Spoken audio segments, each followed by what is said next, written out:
Hey, I'm Danielle with WTI. I can honestly say this corner shower stool from Rohkex is something I didn't know I needed until I got one. And while it is mainly used in the shower, one of my favorite ways to use it is when doing my pedicures.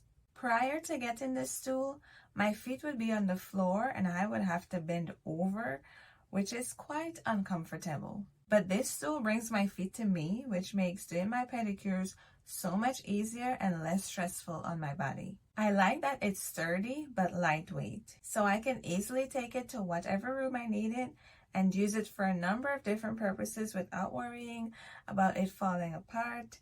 I mean, it's been able to keep up with my demands with no trouble. Now, one thing about me is I don't enjoy cleaning, and I appreciate that this stool is not giving me extra work.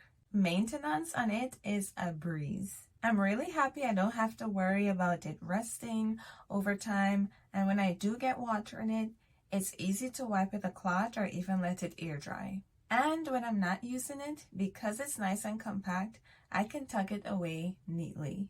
These are just some of the reasons why I love this stool from Rohkex and why I think you will as well. But that's just my point of view.